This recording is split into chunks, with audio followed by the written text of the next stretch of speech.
closed curtain to be opened. Ah, Bella said when it was. Except, what a curious thing to be inside a window, these tiny yellow strands covered in powdery pollen. Bella took a step back and saw that she had been looking at a flower, one that had just curled back in bloom.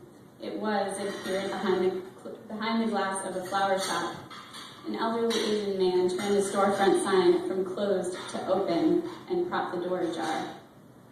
Bella felt some connection to this flower shop, the way you recognize your own image in a picture that you didn't know you were in. She instinctively spun the loose gold ring around her finger while she thought. Well, anyway, Bella said to no one in particular, I should get going. And she picked up the suitcase to continue on. She was getting very tired, though, by this point, and thought it might be best to take the bus the rest of the way. She found she was on a fairly busy stretch of road and didn't have any trouble finding a stop.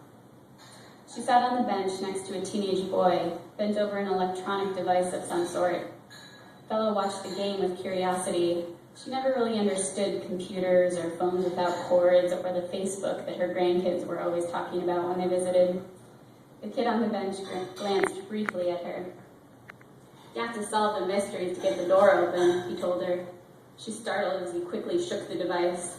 Sometimes you have to do that, he said. Oh, Bella said, of course. She watched as he tilted the little thing back and forth. This is a hard level, he said, and then groaned in defeat.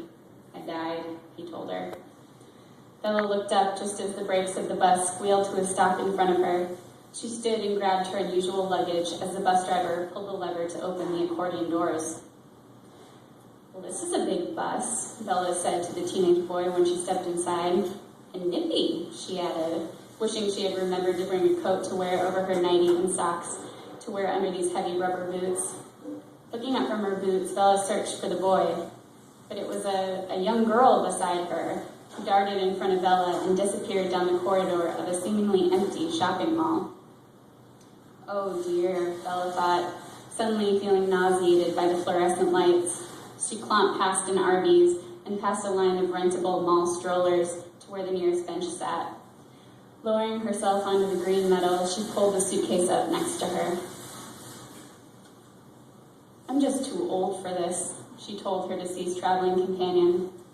She stared ahead to the triple mall doors she came through and saw a figure darken the frame of one.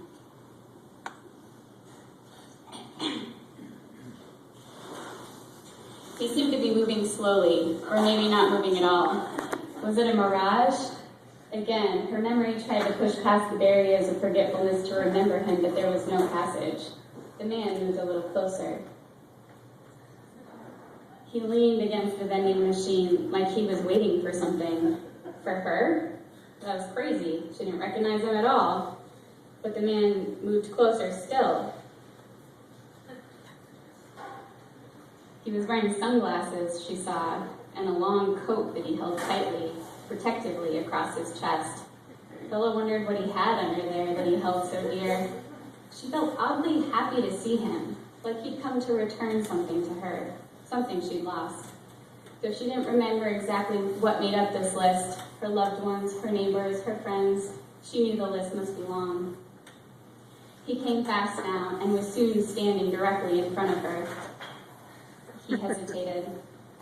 Yes, she asked her, meaning for it to be a question, but instead it came out like a demand. Yes, she said.